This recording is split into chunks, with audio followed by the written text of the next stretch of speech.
N'ayez pas peur, car je vous annonce une bonne nouvelle qui réjouira beaucoup tout le peuple. Cette nuit, dans la ville de David, est né pour vous un sauveur. C'est le Christ, le Seigneur. Et voici le signe qui vous le fera reconnaître. Vous trouverez un nouveau-né, enveloppé de l'ange et couché dans une mangeoire. Joyeux Noël à tous et à toutes. Dieu se révèle dans l'inattendu. C'était notre thématique tout au long de ce temps de l'Avent, tout au long de ce temps de Noël, ici à l'Église M. Un bébé parmi des milliers, une étable parmi des centaines, un jeune couple parmi des dizaines et des bergers. Des bergers, des gens mal payés qui constituaient un groupe méprisé dans la société juive. Et pourtant, Dieu choisit de leur annoncer la grande nouvelle, la naissance d'Emmanuel. Et c'est tellement caractéristique de notre Dieu. Il utilise constamment des personnes improbables pour nous révéler ses voies. Parfois, on se tourne vers des artistes, on se tourne vers des auteurs, vers des pasteurs pour obtenir des conseils, des idées.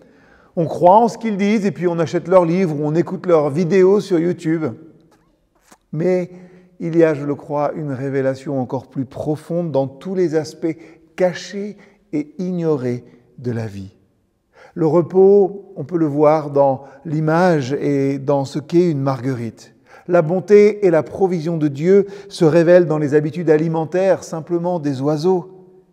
Et Dieu se révèle dans la caissière qui nous fait un sourire et qui nous dit un joyeux Noël alors qu'on a le nez dans notre portable. Dieu n'est pas bon en relations publiques et vous savez quoi? Je crois qu'il le fait exprès parce que Dieu n'a aucun intérêt à être populaire.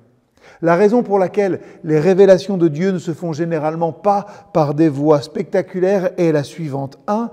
Dieu n'a pas besoin de produits dérivés. Et 2.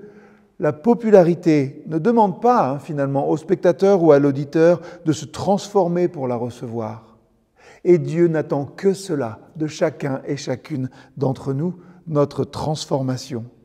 Dieu cache la révélation dans les choses que nous ignorons parce que c'est ce travail, celui de nous humilier, celui de demander à avoir des yeux pour voir et des oreilles pour entendre. C'est ce travail qui transforme véritablement nos cœurs. C'est dans l'ignorance du fonctionnement des choses que nous avons un aperçu finalement de l'amour de Dieu à l'œuvre, de sa volonté transformatrice sous le faste et le glamour de tout ce que nous produisons. C'est dans ces aspects ignorés, peut-être marginalisés de notre vie, c'est dans nos moments embarrassants et infructueux que, si on prend le temps d'écouter, nous commençons à entendre nous aussi cette proclamation angélique. N'ayez pas peur, je vous apporte une bonne nouvelle qui réjouira beaucoup tout le peuple. Aujourd'hui, un sauveur vous est né. Alors, joyeux Noël encore une fois à chacun et à chacune d'entre vous.